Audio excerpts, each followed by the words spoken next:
Hello everyone. Welcome to the YouTube Model Builders Thursday Night General Hangout. Thursday's Hangouts are for the general discussion on model railroading that we all can set a topic to discuss for the night. Thursday's Hangouts are the proud sponsor of the Tuesday night presentations, the YouTube Model Builders, eMag, and the YouTube Model Builders live show. I want to say thanks for everybody joining in tonight's show. And here's your host for the night, Johnny Reb of Southeast Rails.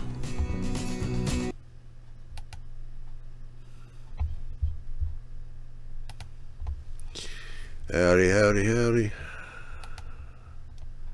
And here we go. How's everybody doing tonight? Looks like the chat's filling up.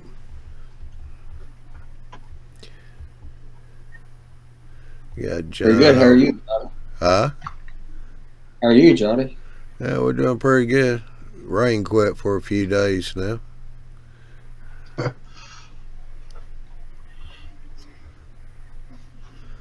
got a few of the usual suspects in there. We got Mark and Sparky and Ron. Strange of things. He's likes to spread himself out. Mr. John and Cabana Bob. Hopefully sometime during the show, one of our illustrious troublemakers from over in California will pop in the show tonight, because last, a couple of nights now, or a couple of times, Andy, we've had a pretty good discussion on bridges. Absolutely. And Robert was showing us a bridge that's over there near him. It's 580 something feet long. It's a combination of concrete, wood, and steel. Rather interesting bridge. Yeah, not in some backwood, not in some backwood country. That's right along the ocean coast of California. I mean, it's a secondary line, but pretty interesting.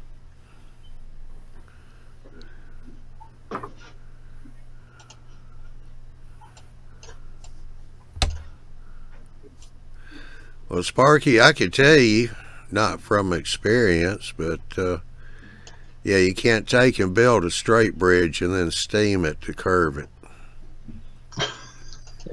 No. They say it doesn't work. Not on the prototype, for sure. Yeah. I don't know that it works in modeling on any technique that I've used. A couple bridges I've built have been curved, and they've been fairly tricky. I should have built a straight one first. I've got a straight one I need to build right now that I've been kind of starting to work on. I should have built it first, but I didn't. I built the curved bridge first. I actually built the hardest one first. But I figured it out. Andy? Well, I had to wing it. I had to figure it out. I didn't know how to figure it out. And it's not to the spec, I bought, 8 or 10 kits of microengineering stuff and some extra parts and stuff, all microengineering parts, and I just fit pieces together to get it to work. And it's on a curve that's like 84-inch curve, give or take, somewhere in that neighborhood, but it's on an easement, as one side of the bridge adjoins to a turnout. So it comes off that straight turnout, goes through an easement through the first part of the bridge, and it has approach spans and then through spans, and I built it first.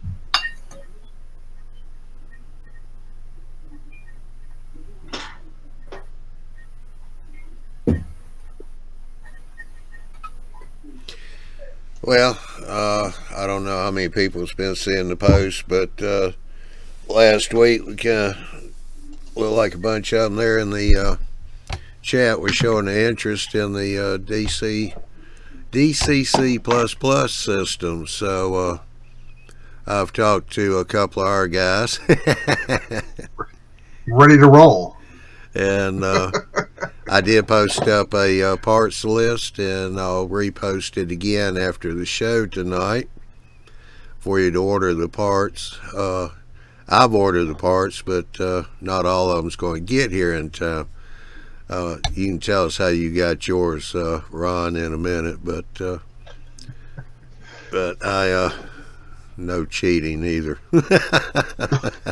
Little inside joke there. Oh, I couldn't resist.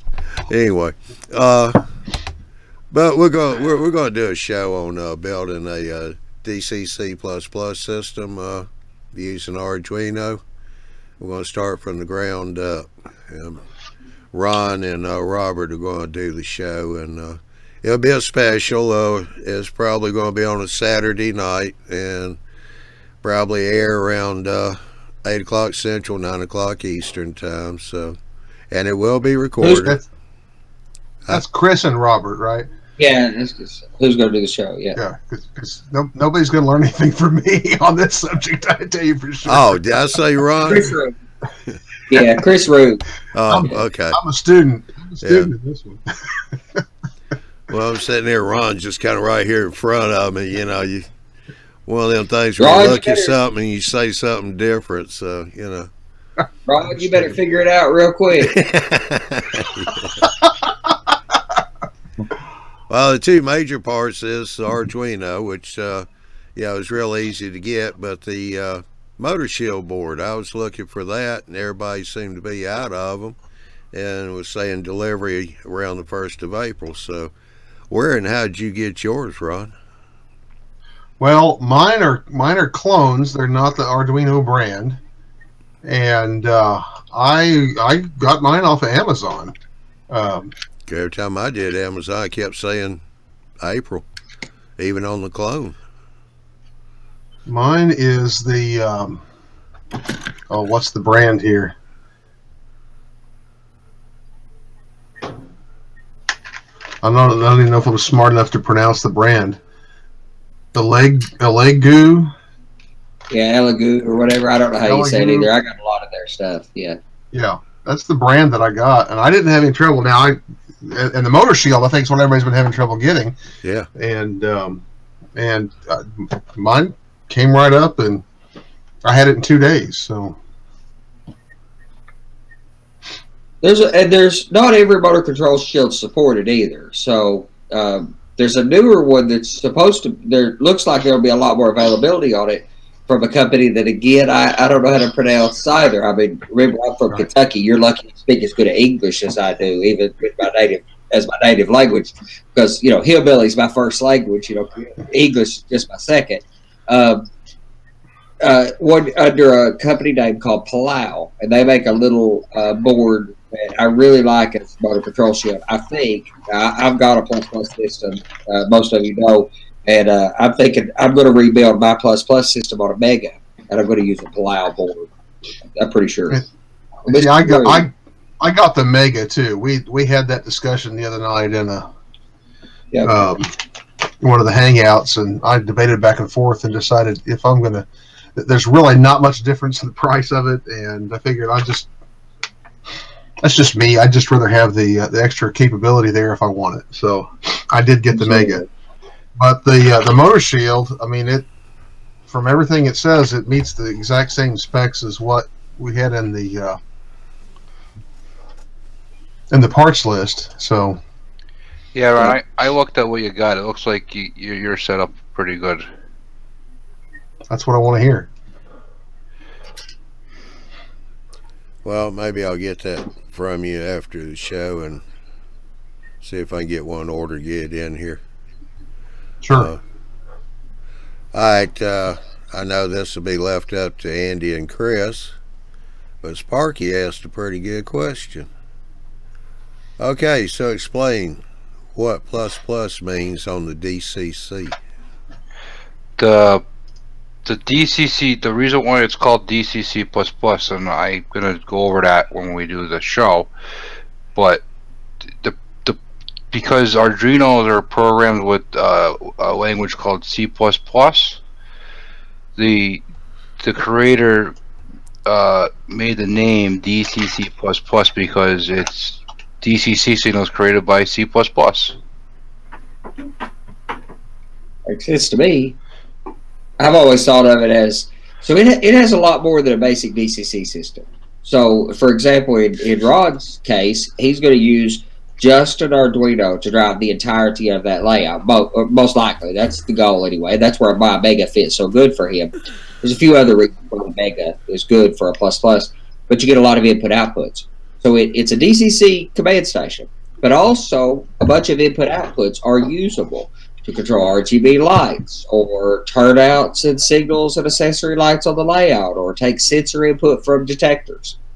So it has all that additional code already wrote to do that capability. It's also network addressable, so you could put, and especially with, that's one of the requirements of the Mega, in that you could have your plus plus system somewhere and just run a Cat5 wire from it to your network, and then whatever computers on your network could run JMRI and talk to. I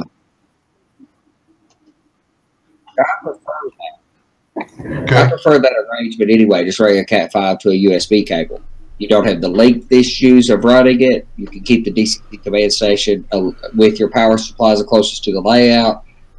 Yeah. One of the things that I don't think a lot of JMRI people or users take advantage of is the ability for a JMRI system to use another JMRI system as its command station.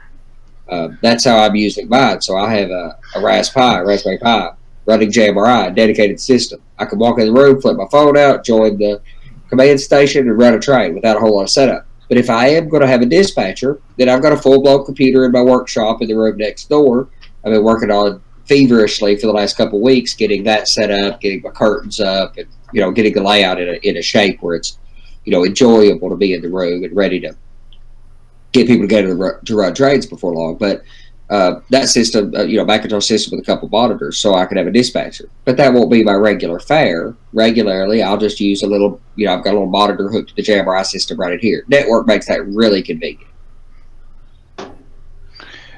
Yeah, when we do the build show, we're only going to do the basics per se. So basically, serial interface to a computer for right now, just so that we don't go in 20 different directions. But we'll touch on some of that stuff, and then we'll give you some of the other additional resources, because DCC++ is like Arduino. There's now a kind of a community around it where there's different things coming out that we're gonna assume that you're using JMRI and that kind of thing for right now, because that's the easiest way to approach this, instead of going 20 directions. But there's different people are developing other things that you don't need to use JMRI per se. You could add little extra features to it and have your phone connect directly to the DCC++ system, and with the Wii throttle or engine driver, and that'll read those commands from those mobile apps. But for show purposes, we only could cover so much, and I'd rather just keep it the KISS method, keep it simple, stupid for right now. And if we have to, if there's interest in going a little more advanced, maybe Johnny will let us do another show like that once we do the basic build. Well, and my point is to say, my instinct about the plus nomenclature has to do with what it can do beyond basic DCC, the plus capabilities. I mean, they wrote a piece of software for it that's from the DCC++ people that gives you you can put a track diagram in it and and click on it to run your trains without ever speaking to JMRI. It doesn't, it's independent, and it has automation stuff built into it for running several trains automatically. Anybody interested should go to the DCC++'s YouTube channel. Take a look at the videos that those guys have done, and he's got a 4x8, a 5x9, something like that, just a tabletop style layout. It's scenery, but a tabletop style layout with kind of 3 loops on it. And he starts a train out in the center of the layout. It starts working its way around. Another train joins it, works its way around. Another train joins it, works its way around, and they all interlace and work their way from the center loop out to the outside loop, and then all the way back, working their way back in and parking all heads. So it has some of that capability. I would use JMRI for that, but I think of plus as what can be done beyond DCC that's directly on the Arduino without adding a whole lot of other things. And for the layout, like Rod was talking about, to get you started with a dedicated programmer, etc., it can be the whole of your technology investment for your layout versus just buying a DCC command station. If you want to do anything other than just turn a trade on, it's going to require some other pieces, parts. I want to interrupt here because what y'all do is confuse Sparky. Because you kind of got off into...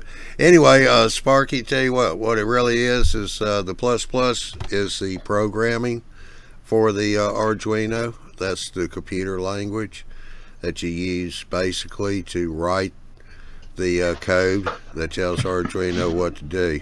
And then the Arduino can do stuff like they were talking about, turning lights on and off, doing animations and stuff like that. But the plus just means that's the computer code that you're writing.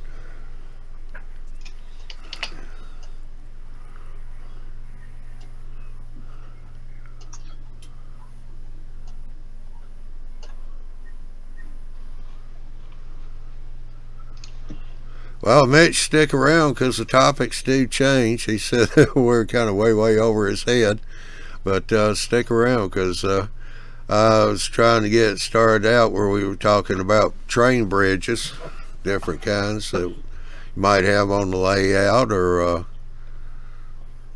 planning on building. What kind of bridges? Girder bridges, plate girders, through girders, covered bridges.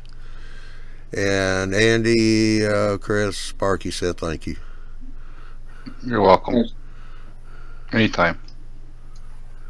Come watch the show when we do it.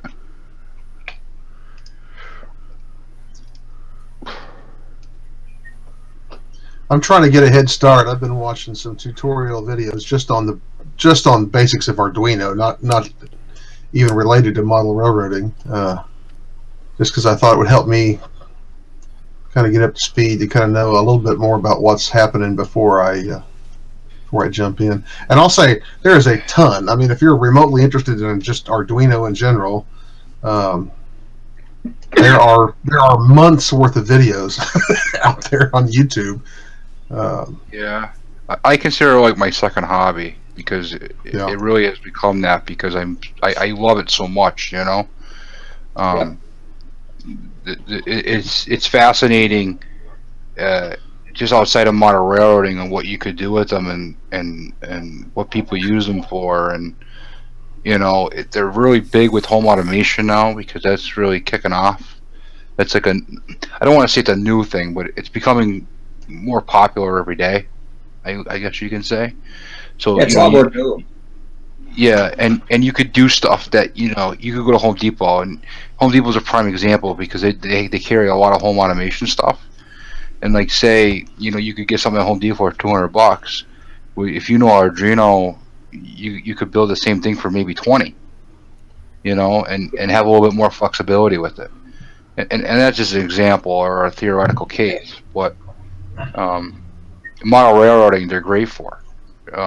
Well, the beautiful thing is all the code's done. I keep saying this, and every time we talk about Arduino, you do not have to get into Arduino. It's great if you do. I love it. It fascinates me too. But you don't at all have to get into it. You can follow Chris and Robert's show on this and pop the code that you just download and just plug in USB into the Arduino, push it to it, blah, blah, blah. That's what you have to do. And then you're right into the same thing as if you had a Digitrax or NCE or ESU, whatever command station there.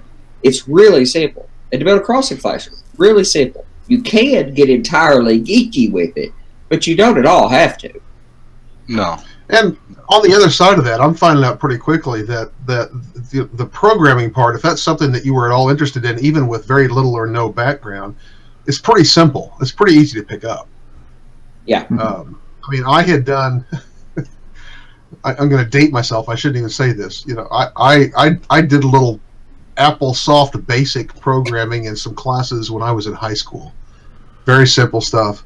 And I'm you know, watching through this Arduino, you know, and the language that they're using, and there's not a lot of difference. I mean, the syntax is obviously a little bit different, but it's not it's not extremely difficult or complicated stuff if you've got just a little bit of, if you're like me, you know enough about computer language to make yourself dangerous. That was an amazing time, though, when you were doing that. Yes. Right as the invention of the wheel come out and they could hook the wheel to the computer, that was amazing times. Ron? Yes. You talking about dating yourself? If you don't mind me making an observation. Oh, great. You're like me. It's already visible with Thanks, gray hair. Thanks, Johnny. That wasn't. I'll say this just for you, Johnny. I'm just happy to have hair. Well, I'm glad I lost mine. That way I don't have so much gray. I guess it's all a matter. It's all a matter of perspective. Or you don't have to get a haircut now, right? Well, about every 4 years, years. 6 months, I always have a new barber. I go to the same barber shop, but I always have a new barber. I don't know why. What did you think of the barber?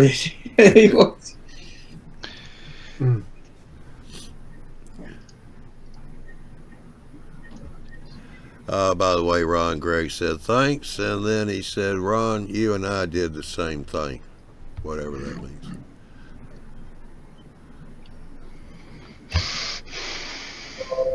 He's either talking about programming on an Apple IIe or 2 Plus, or he's talking about looking at Arduino stuff on YouTube now. I'm not sure which. Probably the Apple, because Greg's the one that he's into that. He's still in that turntable. He's been on the show. Yeah.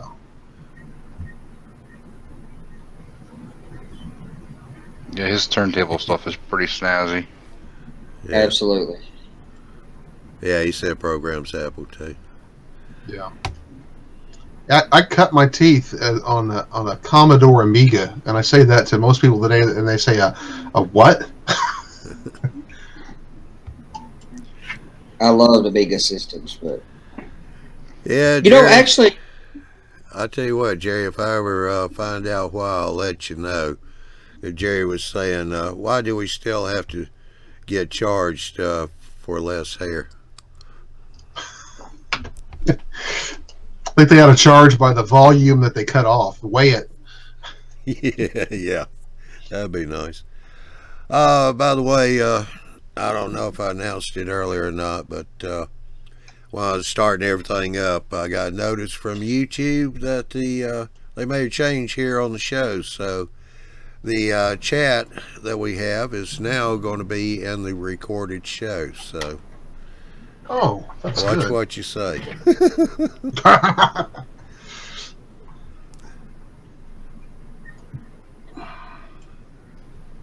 I'm glad, because a lot of times I'll watch, especially some of the Wednesday night shows that I can't usually make, and there's reference to the chat, and I'm like, I don't know. I'd like to know what they said.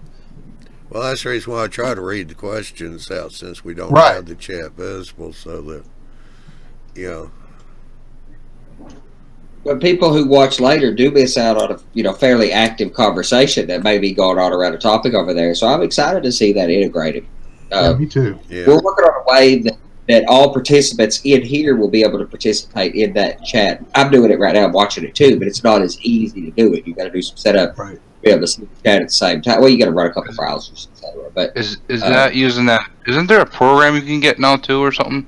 I see a lot of guys that do live shows. They have those. Was it like a program that streams the chat or something? I don't know if you have to be the host of the chat or not to do that, but YouTube was the new feature is going to yeah, actually, you can do what they call a disconnect on the chat and bring it into this. I just saw a video on it here recently, but I still working on some other stuff, so I haven't been able to play with that about getting it in here, because be honest about it, with everybody that comes in and having all the cameras, if I put the chat up here too, it's really going to close the cameras down even smaller. So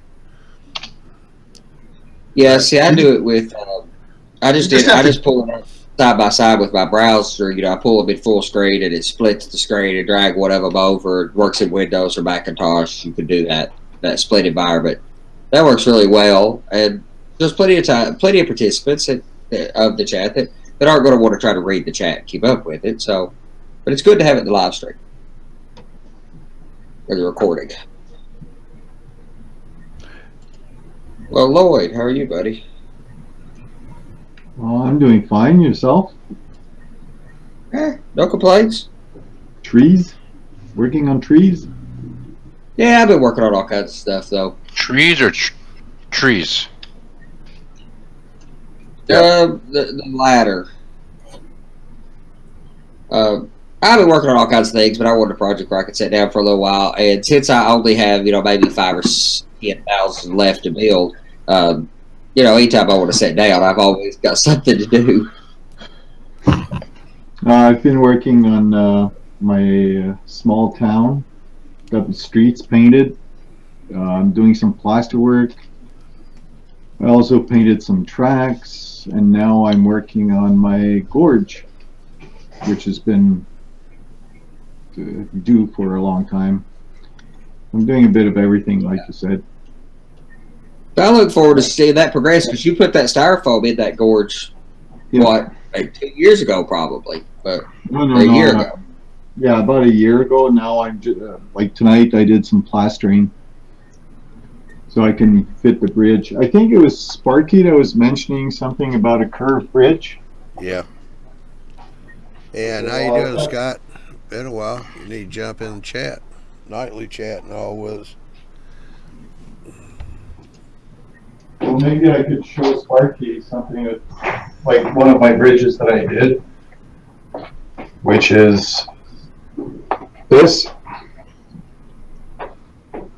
For this one?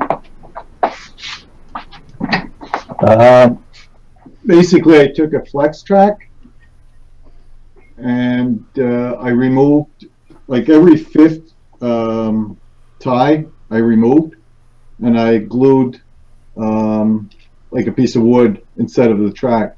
And once it was dry, then I would remove the next one every 5. So basically to keep the curve, and everything was glued, so it was very easy to do. That's a good technique. I'm trying to figure out how to translate that to my track laying technique, but because it's a little between my track laying technique and the bridges, it's a little weird. So I've been trying to figure out how to do that. I've got flex track laid across my bridge right now, as I've been trying to think how I can do that without just having the kit build it in place on the bridge. Well, what I did is here, let me just get. Yeah, I just saw Sparky ask for a larger picture. Well, he did that a really interesting way too. The way he built that trestle anyway, with the I don't know. It's got like a header above it, missing some of the lower piers. So here's what I did: is I did a template of how the curve my track was going to be. Yeah. Okay, and what I did is I put my flex track and I put the pins, like it was upside down, like yeah, upside down. Then I put push pins to keep it curved, and then I was able to remove one by one every 5th, and basically that's how it came out. So I've got 2 bridges to do. So as you can see, the black ties here, so that's part of the flex track. And very solid, and it was done with balsa wood. And this track has been done for about a year now. No, yeah, about a year. It's very strong. So that's how I did mine.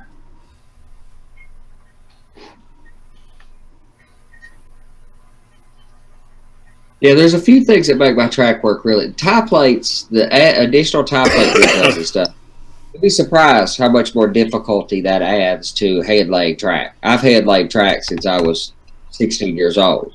I couldn't imagine building a layout without hand laid track, but I had planned on just spiking track like I always had. But the tie plate detail makes everything surprisingly difficult because you don't have 2 layers you're working with, rails and ties. You're sticking a 3rd layer there, so you can't do the same things. Like we used to be able to turn outs top down. I'm amazed that Fast Track's technique is a top down technique. We used to do that, but we'd solder strip metal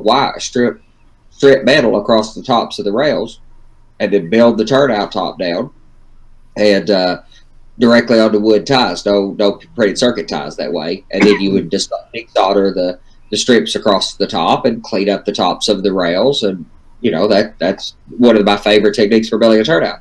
But when you have tie plates, that changes the dynamic considerably. So, Yeah. but I have to build all my tie strips and put rail on them because I've got to be able to pull the tie. And in traditional head laying, you can sand the ties, but you can't sand them with tie plates. So,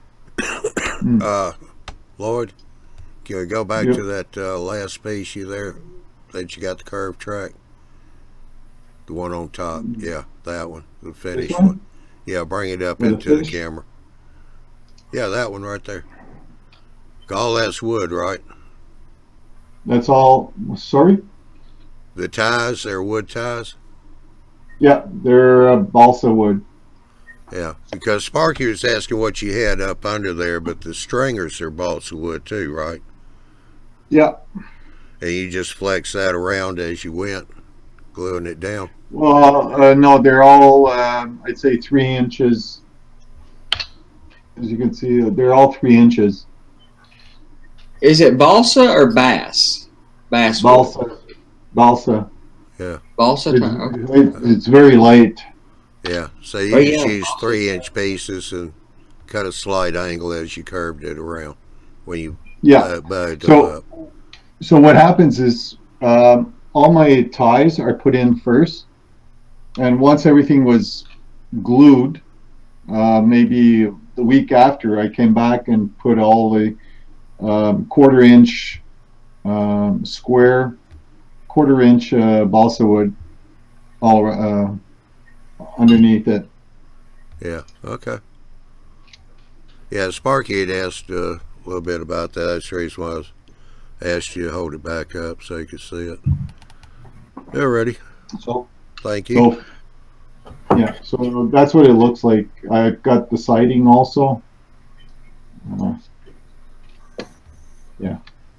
Yeah, if you're going to put a handrail on it, Sparky, you want to make those ties a little longer. Yeah. Yeah, if you got a walkway. Is he modeling a wood curved bridge or a steel curved bridge? Well, that's a good question. He didn't say. But typically, Just at least a lot of what I've seen is every 4th tie is really long, and then they'll plank across those every 4th tie, being extended out like that. There's space between, Okay. it depends. Well, There's different ways to do that. Yeah. Well, I didn't know much about wooden trestle, so I did a search for plans, wood trestle plans, and all the ties were long, all of them. So that's why I went that way. Well, on a trestle, they probably are. That probably does make sense. If you're building a steel viaduct or a steel bridge or a steel plate or anything like that, which is what I'm more familiar with, what my prototype's using, every 3rd or 4th, something like that. I think it's every 4th for mine. Ties built that way with the walkway. Also, something to mention: the handrails. There's numerous companies that you can get plastic in, but Mike Rose, mrhobby.com, he has a laser etched 3-pipe or 2-pipe, I think it's 3-pipe fit handrails like what we're using on those bridges with the rolled off edge at the end and everything in segments. It's etched. It looks really spectacular. It's real speedily but still quite strong. Yeah, we got a fellow hadn't jumped in here in a while. I want to say hey to BNSF6951. How you doing, Benny? Benny. What's up, Vinny? Long time no see, Vinny. Yeah.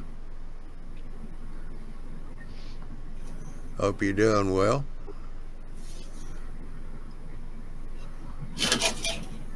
All right, back to bridges.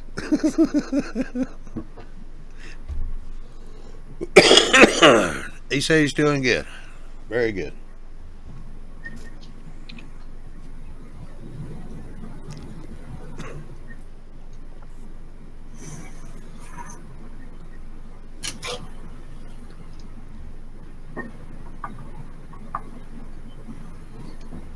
Wait, is that are you modeling a curved wood bridge with that bridge? Then I take it.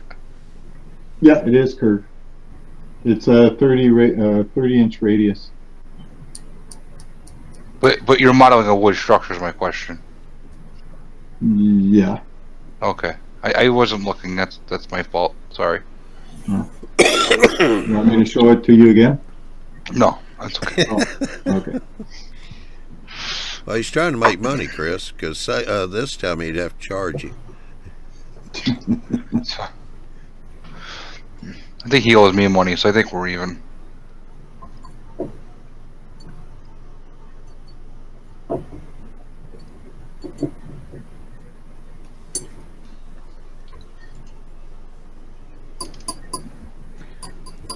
Andy, I think I remember, was it maybe 3-4 weeks ago, we were talking about using what do you call it?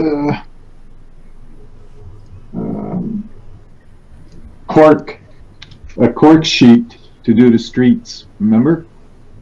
Yeah, it was pretty interesting. It looked really good, actually, what you were doing. Yeah. Yeah. So I did all my streets. They're all glued. And what I did is where the street was, I did some plastering where I made it very, very liquid. Okay, and kind of smooth out some of it. Yeah. Just scraped it around so that I can still see a bit of the cork.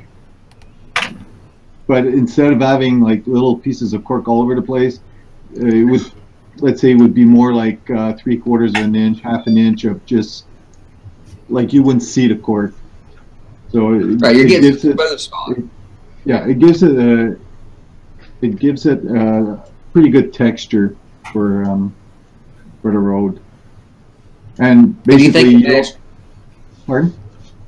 And are you trying to recreate concrete or asphalt? Asphalt. Okay, but I don't know that the texture is that necessarily that different at the scale we're talking about here. So. It just makes it easier instead of making sides and then pouring plaster and scraping it and sanding it. I didn't have to do any of that. Just put in the cork and just like I said, water. I think the plaster, instead of being, what is it, 3 to 1? Sorry, 2 to 1. I think I made it 5 to 1. It was very liquidy. I'll give that a shot. I've got some of that cork here. I hate plaster. I despise plaster. So if I can find a technique that works other than plaster, like I'm sold on the Bragdon geodesic foam. I've seen some guys using it. I haven't bought any yet. The materials to make it. I'm going to do that. The idea of using plaster anywhere, I just despise plaster for the most part. So if you could do roads in the absence of plaster, I can't wait to see what you've done. Actually, I'll take some of that and see what I could. I mean, a little bit of plaster to fill in some gaps doesn't hurt my feelings, but the building up forms and pouring plaster, that's a lot of work. The Bragdon geodesic foam is pretty cool stuff. I do agree with that. Man, it is spectacular. And Mike Deverall done something really over on his Colorado Front Range YouTube channel. He does pretty doggone good videos anyway. He done a real in-depth multi-part kind of series back a year or two ago on that geodesic foam, but using those huge Bragdon molds that, I mean, I can't imagine building a plaster mold that's 3 feet long, and I've got a cliff line where I need to do that. Yeah, Eric Siegel, I mean, he did it too. Eric's trained on YouTube. He's 3-rail scaler, but he did he used all the Bragdon molds for his tunnels. So he did all the rock molding inside the tunnels, and he used that. If you want to check it out, but basically, right, see, that comes back to that too. I can't use plaster. I could use a little bit of plaster rock, but the weight is a real problem. I mean, my ditch working stuff is just not. You can't throw thousands of pounds excuse me on styrofoam like that. Here, Andy, I wouldn't talk about it. Andy, I'll just share a picture, but it's not a very good picture. So, you see it? Yeah. Yeah. Okay. So on the right side is a parking lot, then you've got the street that goes around, then there's the church parking lot, there's a street that goes across the tracks, and then you've got the driveways for the houses that are going to be there. And that weird shape is really going to be a pond, like a skating rink. So I'm just getting ready for that. And what you see between the street going up is it's going to be a different color asphalt, but that's going to be the garage gas station. Oh yeah, the lighter, concrete pad there. Yeah. Yeah. Unfortunately, I can't show you like really close up, but really makes a difference. And it was much easier to do so. The streets are really flat. Well, I mean, a cork would flex. You could take cork and flex, sit on top of, whatever rises, inclines, undulations you had. You could stretch that cork right over it, glue it down. It's a good technique. I look forward to looking at it up close of it. Or maybe I'll take some of this cork I got laid out and give it a shot.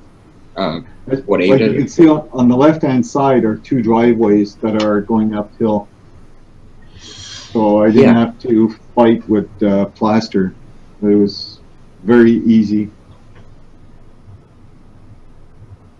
I like easy too. I tend to do things the hard way, but it's not out of necessary, not out of some choice to do it the hard way. Mm-hmm.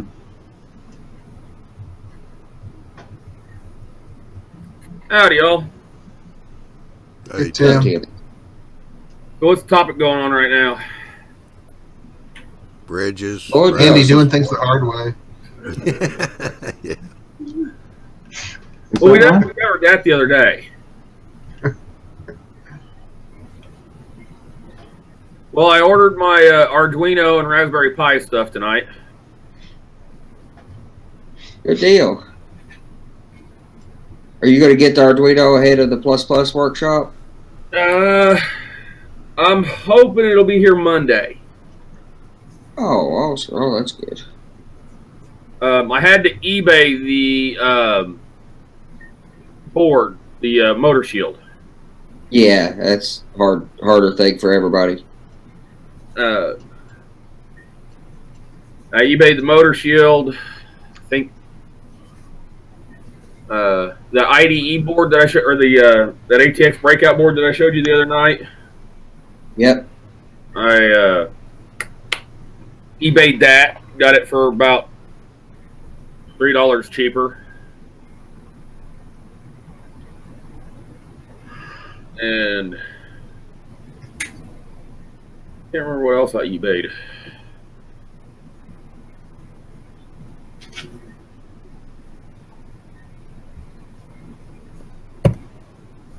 Altogether, I spent maybe $181 for everything. But that's screen and Raspberry Pi and bunch of LEDs and the Pi, the motor shield,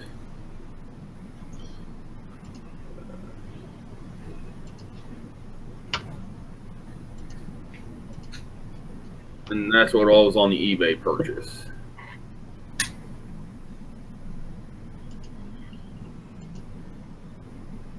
Yeah, Scott said cardboard roads work too, and I did that even on the fine scale show recently.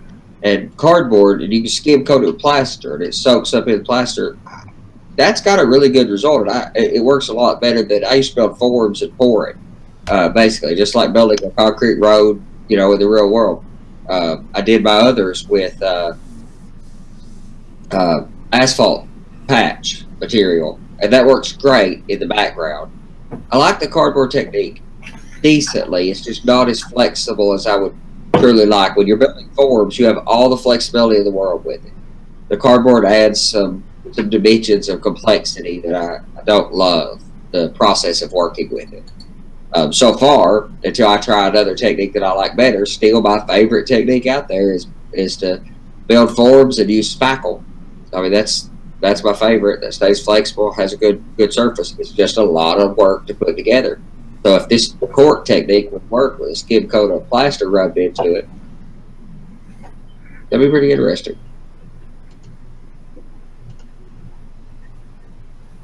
All right, Okay. Scott, you have a good night. We'll catch you later.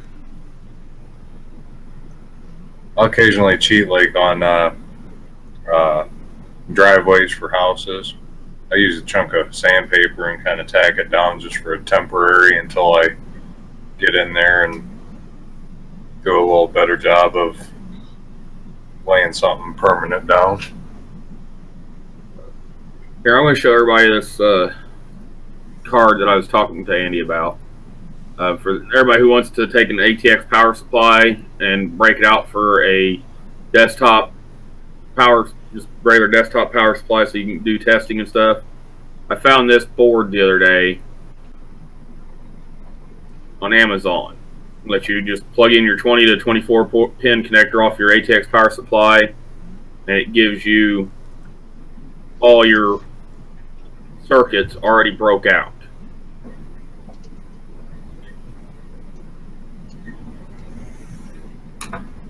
Comes with a power button to turn on and turn off your power supply and power good indicator light. How much was that? $7.52 off of eBay, and Amazon had it for like $8, almost $9 on Amazon, maybe $10. Yeah. Huh.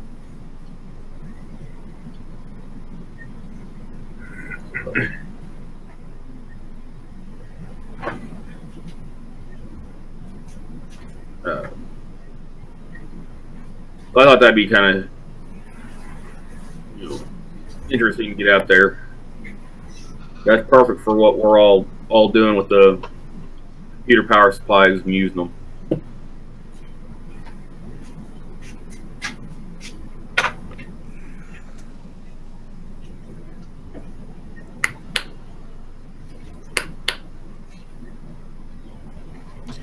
Yeah, several of them in here saying they used styrene for roads, sandpaper painted black for roads.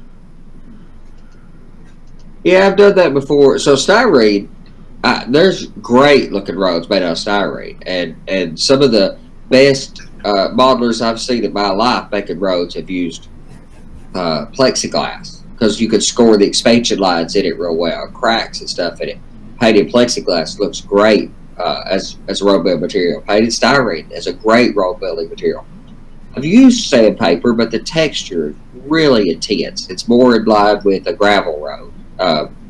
We often oversize texture really poorly when we model. So, Well, if you're using coarse grit sandpaper, yeah, that'll give you a dirt road, but yeah, you really fine grit sandpaper should be more like the asphalt. Like a 15, yeah, like a 1500 wet dry paper, you're getting pretty fine, just a little bit of texture to it. Absolutely, The trick there is getting it glued down with a solid enough adhesion covering the entire thing that you could paint it without it wrinkling. Well, that comes in black. Right, but it's real stark black and it's a little bit shiny.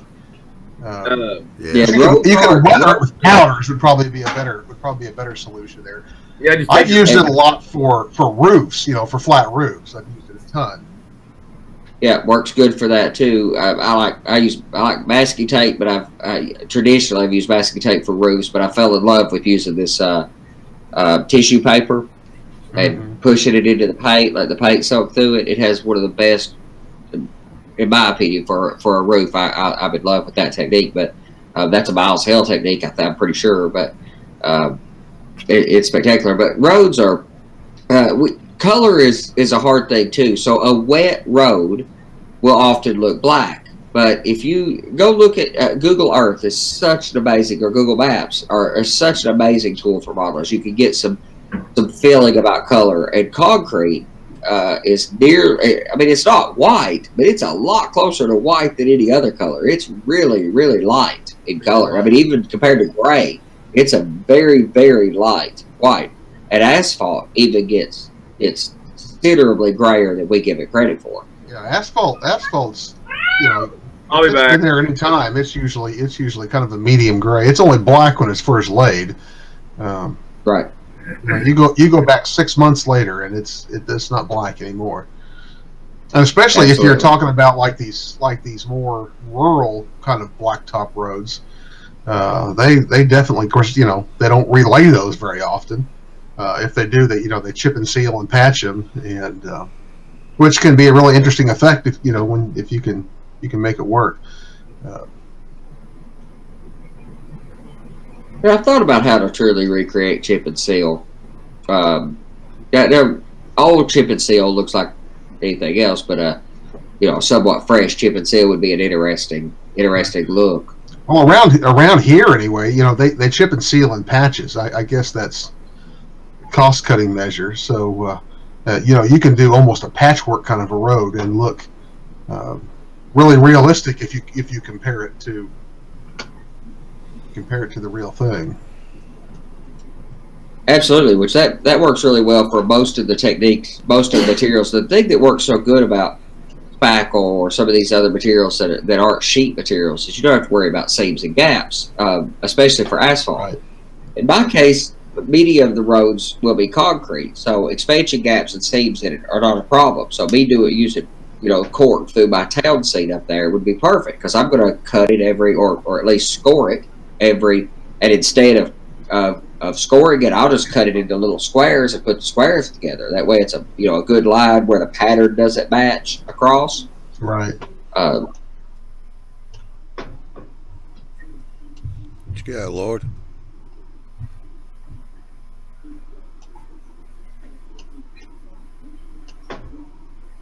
I think, Lloyd, you're using the roll material, right? That's like an 1/8 inch thick or maybe a little thinner. Your mic's muted, Lloyd. You're muted, yeah.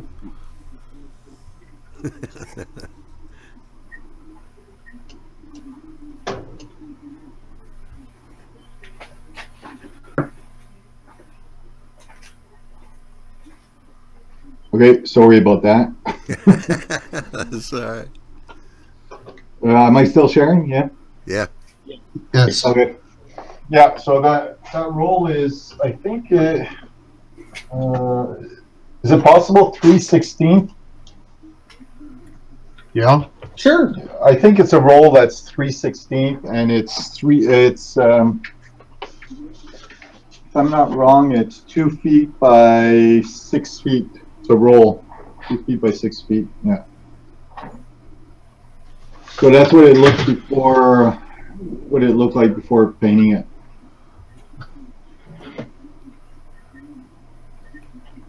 Yeah, you could get some long rolls of that stuff. I seen strips that were like 4, maybe 6 inches wide. They were like 50 feet rolls or something like that. So you get cork in, pretty large sheet sizes, and it's relatively cheap. This is 3/32, and it's 2 feet wide and 8 feet long. Okay, sorry, that's the one I got. Yeah. Where'd you get that at, Ron? I think I got mine from Amazon. While, and so I'm not sure. I'm thinking I may have picked this up at Hobby Lobby, but I'm not 100% sure of that now. I've had it for a while. But it's made for making bulletin boards. So any kind of like an art supply or craft supply type store.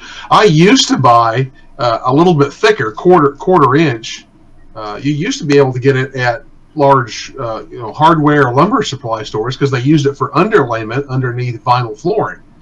But and that's when I first started model railroading, I'd like yards and things like that. I'd go buy these big sheets. It was 4 feet wide and you could get it as long as you wanted. But I haven't seen that in even like the big box stores like Lowe's, Home Depot, Menards. I haven't seen it in one of those in several years, which is unfortunate. But it's starting to come back in some popularity. Cork flooring, due to sustainability, etc. Cork flooring is starting to grow back in some popularity. That's what I've got right now is a couple 1 foot square tiles of cork flooring that's meant to be put down like tile flooring, and it's a semi hard cork. It's a really nice material though. I was saying Yeah. Michaels carries it, but they don't carry the big roll like that, and Check they're expensive. Yeah, but Tim, check Amazon. Yeah, Amazon's where I was looking at all those big log rolls at. They got, cork by roll cork. They got pages of sizes and thicknesses. So, That roll that I just showed you it's marked right on the roll. It's $15. So yeah, I mean it's not. That's not bad. Yeah, Big Bill's put in the chat here that Geno Sharp makes a great road, all cracked and oil stains in his earlier videos. Absolutely. He does. He's an artist with it. Just spectacular. Just great. I tried that technique of using the foam core like he does. I use foam core for all kinds of stuff, so I really wanted to love that technique. And it's great. It's a great technique. There's no doubt. I just couldn't pull it off personally. So you got to find the techniques that work for you, and I really like the way that technique. I just wish I could do it. Maybe I need to do it a few more dozen times or so. Yeah, Greg said he got a roll 50 feet long at Home Depot. Oh, that's a lot of cork. He said it was a special order. Yeah, my biggest thing is like buying it at Michael's and their little rolls is it was hard and brittle when I got it. And I tried to lay it flat and it all broke up. Yeah. Hey, the thing about cork when it gets old is he'll get brittle. Yeah, that's something I used to do with Midwest cork road bed years ago, back when I used to use it. I always got it wet. I used a tub like what I used to use when we used, paper towels in plaster, a big old pan, and I'd take that cork and roll it up, shove it down in there, pull it out, just moist. Just a little bit of wetness will make that cork bend and conform and lay out flat a tremendous lot easier. I think they actually recommend you do that. Oh, really? Okay. Yeah, that makes sense. It's been a long time since I used cork. Cork road bed works great. I don't have a problem with it. My only issue that I have with cork as a road bed material is it's a lot harder to modify and change and pull up, and it tends to get hard with the glue and lose some of its sound conducting. I still love Homosote. Of course, that stuff that Ralph uses to put under his track, that pipe insulation or whatever that's a rubber material, that's what I'm going to use on my Helix and staging and places like that. Insulating foam. And I think that's spectacular. I mean, even if you're ballasting over it, because it's a non-natural, not porous material.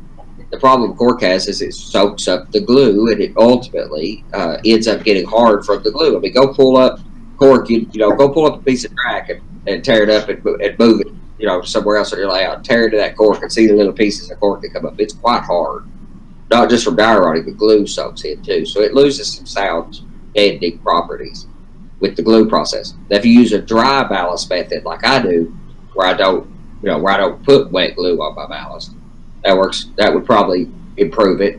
But I've always used, prior to currently, I'd always use the regular method of putting the ballast down and soaking it with wet, with white glue or matte medium or something.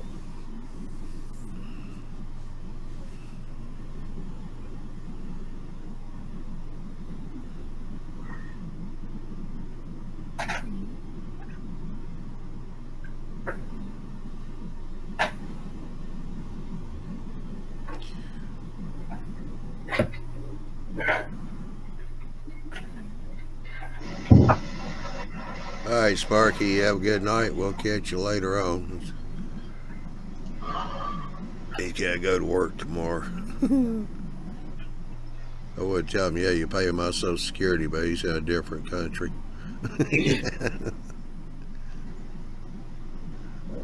Of course, Bill's saying, come on, 5 more minutes. Yeah, that's right. Toronto. Yeah. Hello, Ralph. Hey, Ralph.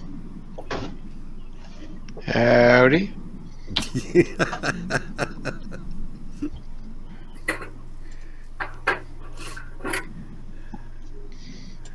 Not going to ask, Ralph. You sitting there kind of all leaned back going, Addy. Yep. Right on. Just, it took me this long to get my computer fired up. What the hell? Looked like he spent an hour at a tea shop. Almost. Almost. You guys were talking about cork. The thing about cork, if you want to take up track, don't put it down with no more nails or liquid nails or whatever. Put it down with a latex caulking. That way when you take it up, it's still flexible and the cork will remain as it is. But if you glue it down with no more nails, liquid nails, whatever you want to call it, or white glue, yes, it's going to take the cork up with it. Yeah. But if you use not necessarily. It's you're talking a 50% mixture. It's not full glue. The thing is, you have to get under the track to start with. So at some point you're going to lose part of your cork road bed, but once you get it started, that track will come up no problem whatsoever. Did you get Bill's email, Ralph? What's that? Did you get Bill's email, Big Bill? I haven't seen my email lately. Okay.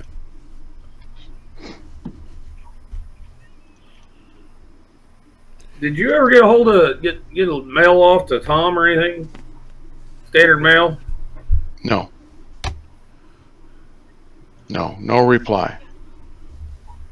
And the last email I sent it with the tags on it for delivery and for view to give me a notification, right? You read it? It said it was delivered, but there was no response from the server.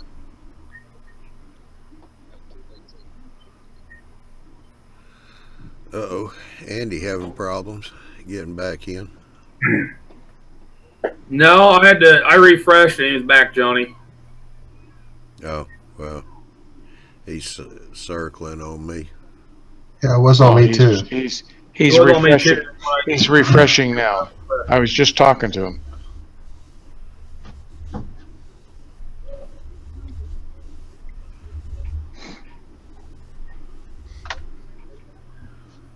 Yeah, now he's no camera muted. So yeah, there he is. There he is. There he is. I'm starting to wonder if that's a problem with this software because the other night we had that problem with I think it was Martin, and I refreshed and I think it was Dan was talking, and he refreshed and it brought Marty back in. Yeah. We didn't refresh him, but we refreshed ourselves and it brought him back in. Yeah, but see, during the show, I'd rather not do a refresh. Blanks the screen now. Yeah, dude, it's all that. I had to do that in Ralph's show the other night. I was just going to say, only in my show. I didn't like having to do it, but, you know. It worked. Yeah. Just think of it as another form of weathering, Ralph. Yeah, exactly. Exactly. Weathering the storm that is the internet. Big storm.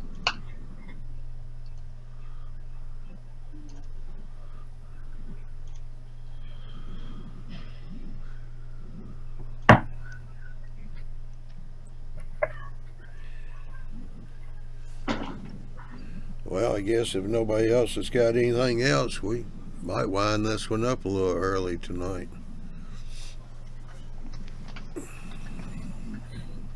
Sounds good. Have you set date for the Arduino DCT++ build yet? No. No, not yet.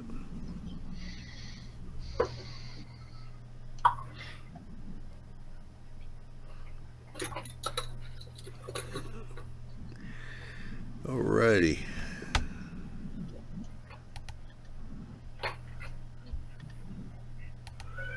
Yeah, we done had a few getting off work, so they've had to leave. Others had to go to bed so they could get up in the morning and go to work. So,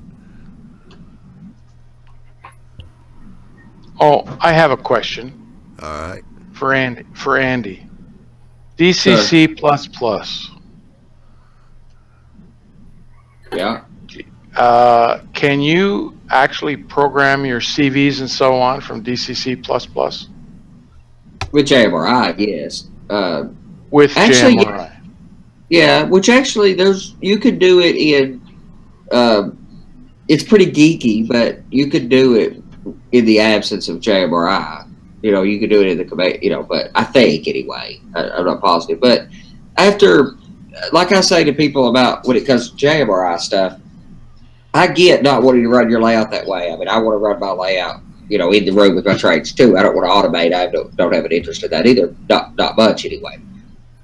But not using Decoder Pro is just like is handicapping yourself. It feels like, because I mean, I don't care how savvy you get with you know, with controlling the CVs quite manually, you're never going to, you know, only somebody who's done it for a long time is going to remember all these weird esoteric values of CV29 and all these things. I mean, that's just... And the thing is, from manufacturer to manufacturer, the CVs are not the same. Yes, absolutely. And JMRI or Decoder Pro pulls them in. So I've said this about JMRI all along, just like I keep repeating about Arduino. You just download it and use it. You don't have to be a geek. But JMRI is the same way. You could just use it. You don't have to be a geek either. But it detects and utilizes all those decoders. And it'll use most decoders to their fullest potential, but will still give you control of the more limited feature decoders. I mean, the support for ESU decoders and TCS and the new tsunamis are, you know, that support is spectacular. You get all the, you know, various settings exposed on the locomotive, like, you know, the smoke, the voltage of the smoke generator in a Broadway Limited locomotive, things like that. There's Decoder Pro, it seems like a no-brainer to me. Now, whether you use JMRI for any other of your railroad stuff, that's just, you know, whatever. Right.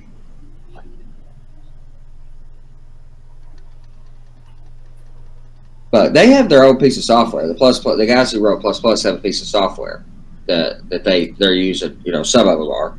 At least the developer wrote a piece of software. And that addresses each CV individually, right? Well, that piece of software is a control piece, so it takes over. It does what JMRI's Panel Pro does. It's kind of an equivalent. I mean, it's hard to say it's an equivalent, but it's a much more simplified version of that, with a little bit of the warrants system that is in JMRI, which is the automation system in JMRI to automatically route trains.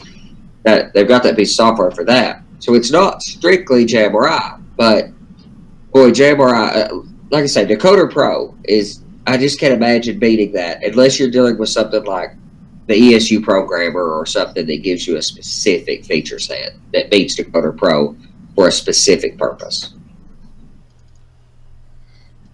Yeah, I'll tell you what, Andy, have you got chat up? I do. Yeah, look at Matt's comment there about motors, and I want to answer Railroad Video's question here real quick. He asked, curious, what scales are all the panelists working in? All right, Ron, one at a time. What are you doing? Normal scale. That's in, by the way. Thank you for asking me first. Ralph, what you got? I have basically HO, but I am doing some N scale. How about I'm trying you, to convert it. I'm not converting. No, not converting. HO. Yeah. Did you say HO, Jim? I'm N scale. Oh, N scale. Chris? On the black sheet of the group, I do O scale. All right, Tim. HO scale. Andy? FHO. I've done Ed. I've got a little Ed in a box. I used to be an O-scale 2-railer. Yeah, I'm doing. I like all the scales. I do the HO too. Hey, Marty, you got your microphone on? Oh, ask him the scale question. Yeah, that's what. Yeah, hello there. Marty's a rubber band modeler. Yes. We got a question. For sure. We got a question. Yeah, I model rubber bands. Now we got the question, Marty. What scale is everybody in the panel doing? Oh, right. Have you got 10 minutes? No, but I'll give you 3. Mainly HO, but I do have a fair bit of N, ON30, and G scale. See, I told you, rubber band, bouncing all over the place. Although we are looking to consolidate and maybe get at a G scale. It's too hot in the garden. I've seen a G scale layout indoors, and it's Yeah, quite but I don't have. it's quite convincing too. Yeah. Yeah, so, but mainly HO. Okay. Yeah, we had one of the people in the chat that was asking. They were curious what we do. What scale? Oh, so I dropped in at the right time. So we're kind of diversified here. I mean, we go from N scale all the way to 3-rail, and now with you up to garden.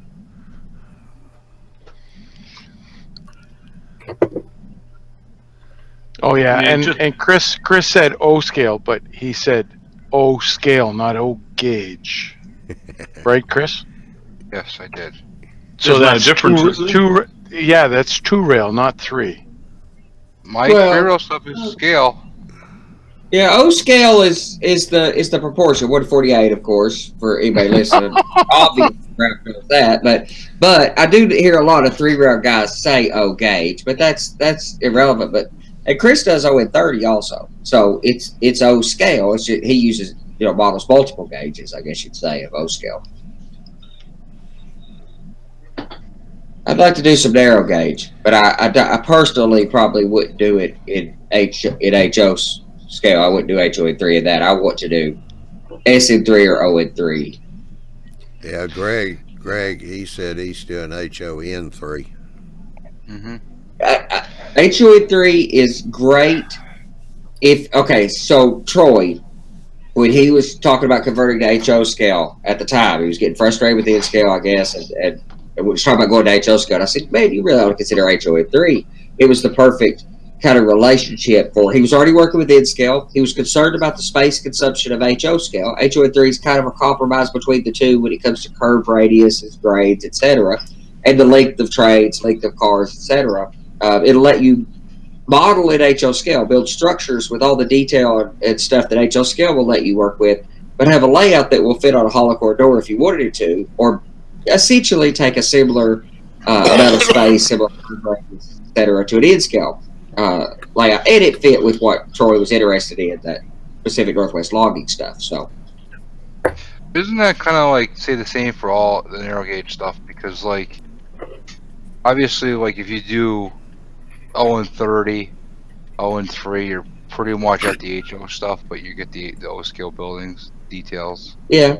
You know what I Yeah, mean? Like, well, because like ON30, you're using HO gauge really. It's just that your tie, if you're going to be prototypical about it, tie spacing on your tracks different. yes, but I 30 is a weird. Yes, I understand that, but regardless of what it is, that it's not actually 3 foot. Just ignore that for right now. I'm just saying. ON3 is quite a bit large. Yeah, but so SN3 is normally considered the competition or the inline comparison to HO standard gauge. SN3, while the track's slightly narrower, the pieces of equipment are roughly the size of HO scale pieces of equipment. So if you have enough room for a good HO scale standard gauge layout, but you want to do something in narrow gauge, SN3 is an absolutely great, great size to go to, roughly the same size as HO scale. Yeah, but O so scale, is ON30. Man, that stuff's big. I mean, it's a rolling stock. Yeah, but the radius that's required is a lot less than HO. But HON3 3. HO30 is kind. That's why I kind of tried to exclude that one and try to compare. I'm not talking about HON30. I'm talking HO compared to ON30. Okay, ON30 still big, quite large radius by comparison to. You can have 18-inch radius in ON30. And if you're running all shades and climaxes and it works. Yeah, you're not going to run a K20, a K26 or K27 or whatever. If you're running narrow gauge, you're not running big box cars or big rail cars. It's all short stuff. It's if you're running a comparison, if you're running comparatively equal pieces of equipment, so if you were running a Mikado in HO scale, Mikado steam locomotive to a K26, or K27, that's a really good size comparison. A K27 in ON3 is going to require a 36-inch curve, and that's not preferable. That's like an 18. It's big. It's a fairly large radius. You think not? I got to ask Miles about that. I don't think so. My 2662, my Bachmann Spectrum 2662, I'd probably need a 27-inch radius to make it look prototypical. Well, you can get it tighter. I can get it tighter. But you're gonna it's articulated, so you're gonna have a lot of overhang on your boiler. Yeah, cosmetic appearance of curve radius really gets tough because at HO scale, to make the curve radius look good, you need up around a 60-inch radius to make it look good. It doesn't, big articulateds look funny. I've got a over 60-inch radius curve, looks great. My 34s, they don't look great. Curve radius is a tough thing. The cosmetic thing is kind of tough. And if you're talking about a K27, were you talking about a K27? K27 is a good comparison. K27 has no problems doing 24, 22, or even 20-inch radius, and it still looks prototypical. It's a short engine. There's no comparison to a Mikado. A K27 is a Mikado. It's a standard gauge Mikado put on a narrow gauge. It's actually shorter. Well, probably it's a Mikado design, but yeah, it probably is a little bit short. Sure, I don't doubt that. Hey guys, I'm gonna duck out of here and call it a night. All right, Jim. Again, appreciate you coming in. Good to see you. Appreciate you having me. Right, go straight home. I know I say this every time we talk about them, but I love those Ks. K28s. I do too. I do too. Go straight home. I tend to think that SN3 seems like the perfect cross comparison to HO scale because it's roughly the same size. The problem is, I agree with you so wholeheartedly, but the problem is I looked at ON30 versus ON3. Okay, so when you go to ON3, now you're talking you're talking money because you're talking higher end brass or hybrids that cost an extreme a lot of money. I'm looking right now an ON3 K37. I mean, these are $2,500. These are die cast. These are just die cast. Oh. So an ON3 and an ON30 K37 are about the same price. But the problem is when you go in, when you're in the die cast realm of ON3, you're very limited to what you could buy. Oh yeah, there's not a lot. It's mostly a brass. In locomotive space, it's a brass market. Right. So MMI, who made a lot of the popular K37s, K28s, that kind of those type of locomotives, made both brass and die cast locomotives. Yeah. So when you start going down that road, it's just like 2-rail O scale. When you start going down that road, it's tough. I looked. It's tough. I really wanted to do O scale, but S scale would have been the best, I think. But it's the problem of getting. They should have done, instead of doing ON30, and this is not my idea. This was Miles talking about this. They should have done SN42. Would have still used HO scale track, but S scale equipment is much more. And maybe curve radius is a bad way to compare this either way. It's the size of equipment is very similar in SN3 or SN42 on HO scale track. S scale boxcars, narrow gauge boxcars, are pretty similar in size to an HO scale standard gauge boxcar. An O scale boxcar is a pretty good sized boy, even in narrow gauge. But what's nice about ON30 is there's a pro to that, even though it's not a purist scale in terms of it's not real 33-foot narrow gauge engines because it's 30 inches, but it gives you the kit bashing ability that you could take an HO scale chassis and bash it to what you want. It's the same thing with SN42 because SN42 is HO Right. gauge, recreating the 3-foot gauge. I'm still interested in re-gauging one and still using 3-foot because the track work of 3-foot is it doesn't matter. I mean, you're going to spend the same amount of money whether it's 3 foot or 30 inches. It's just the equipment. So if you could use Bachmann equipment on 3-foot gauge rails, you'd really have something. Okay, you prove to me that how it'd be easy to re-gauge an engine, and I'll go to 0-3. Okay, I'm all over that. I'll take the Pepsi challenge. I'm serious because I seriously would like to do 0-3 versus 0-30. Oh, I totally got this for you. That's no problem. It's just Northwest short line wheel set. It's a bushings. That's all that's going to take to change that. Is to space it out so the drivers can't slide around. And a set of Northwest short line drivers that have a 3-foot axle. You may even just be able to change the axle if you have a wheel puller. Because I was showing you those kits, those diesel kits for 0-30 that I liked, for Yeah. And they fit right on an HO scale chassis. So if I can re-wheel them to 0-3, I'm all about it. Well, the Bachmann 0-30 stuff seems, I haven't done it, haven't looked into people who have, because I'm not modeling that scale particularly, but I've thought about it some, but that just seems like it's right for re-gauging to 3-foot, because the difference in that is only, I mean, it's not a lot of difference. No, it's a quarter of 3 feet. Or whatever the difference is between 36 and 30 inches. 6 inches. Well, 6 inches at O scale, so it'd be a quarter inch to the foot. So it'd be an 1/8 of an inch difference in width. Yeah. That's a good thing about O scale. The thing I love about O scale and S scale, they're logical scales.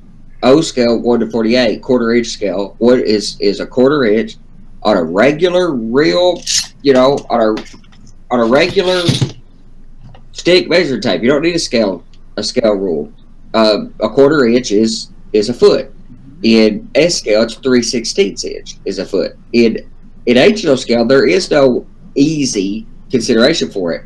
3.5 millimeters works pretty well. So I end up using the metric system to model with because 3.5 millimeters is a foot. Well, I was talking to Ralph earlier today, and we were talking about CAD programs, and I said, my CAD program, I could draw it a full scale. I could draw a building, print it out in quarter scale on a piece of paper, and now I have a perfect template in 1/4 scale to lay out the building.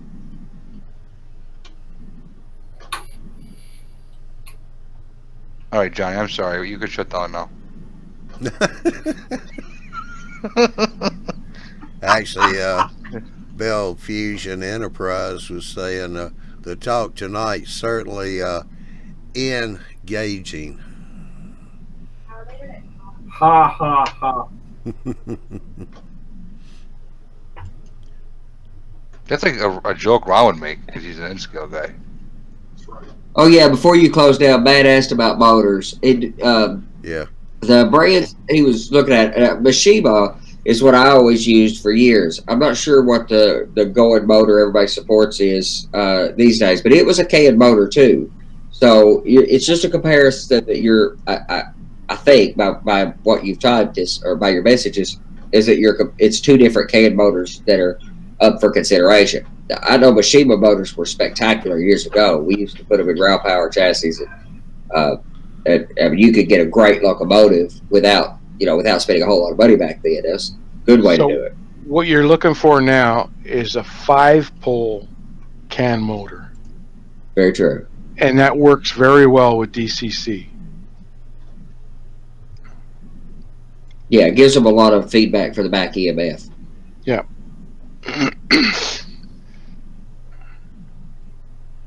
All right, John, we'll see you later.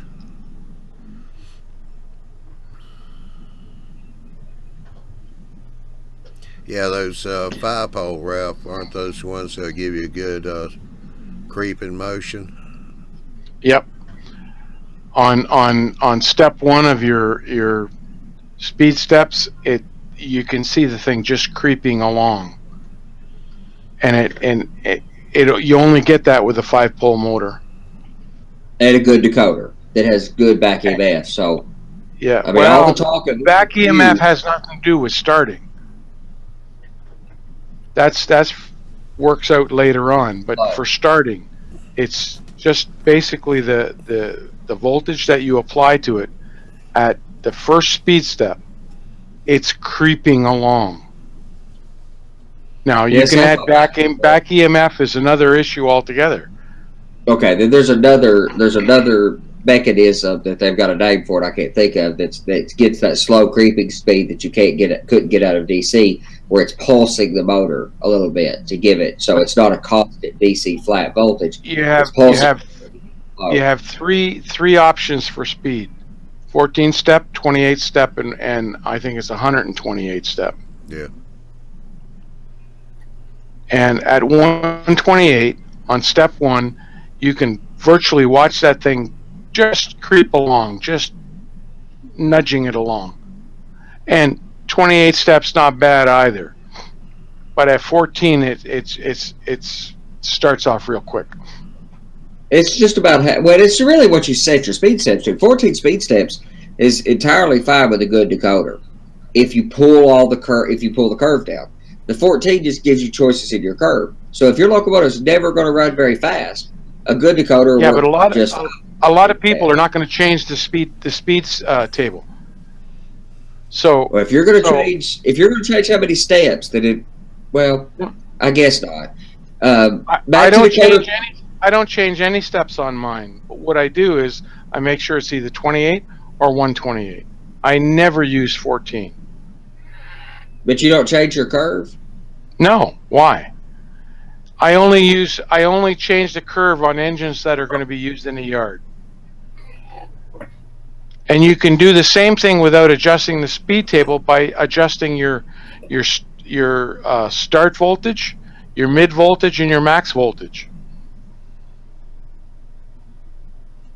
Yeah, I mess with my curves though. I don't like a flat. So the default curve when you use JMRI to write it is a flat curve. There's no parabolic, just a straight diagonal. I don't like that at all. I use a parabolic, or I'm sorry, a parabolic curve to bring mine up. So all my lower speed steps are quite a bit slower. So I have really sensitive fine-grain control on the throttle when I'm at a slow speed.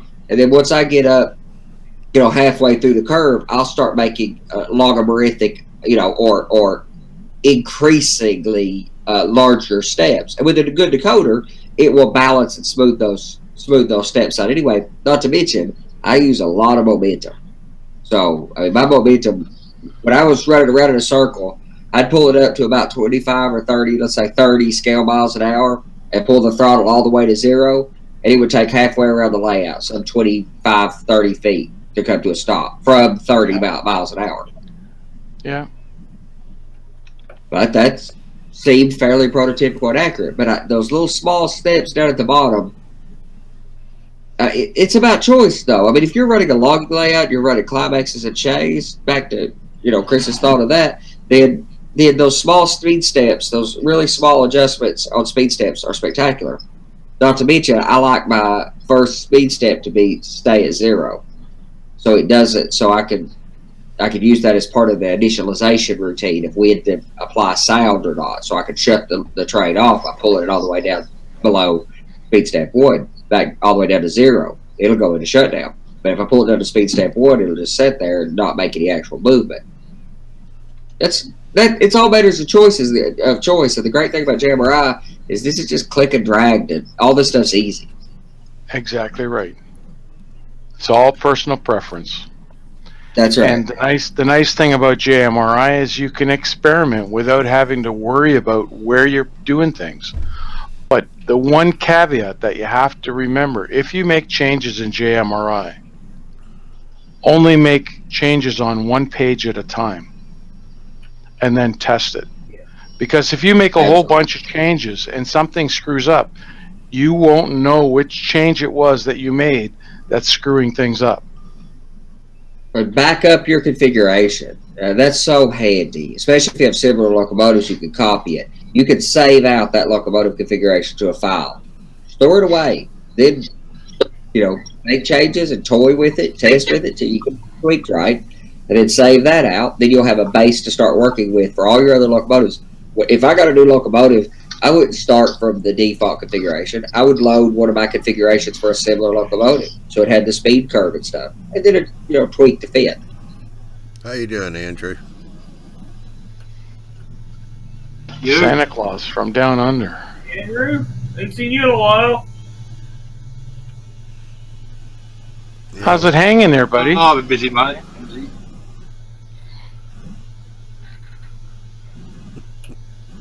I've had a couple of paid jobs to do. Bit of block of money. Buddy's good. I like Buddy.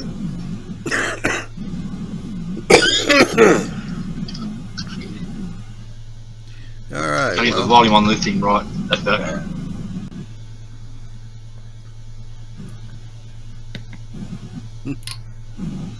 So the scary Santa's in town.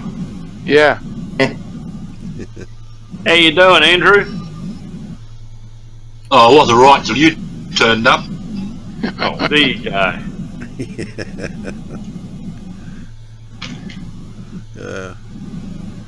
Well, I'll tell you what, we can continue this on over in the regular chat room.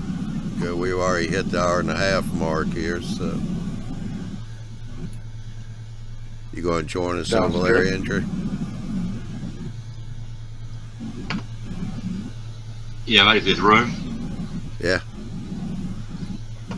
Go ahead and jump now, and you'll have room.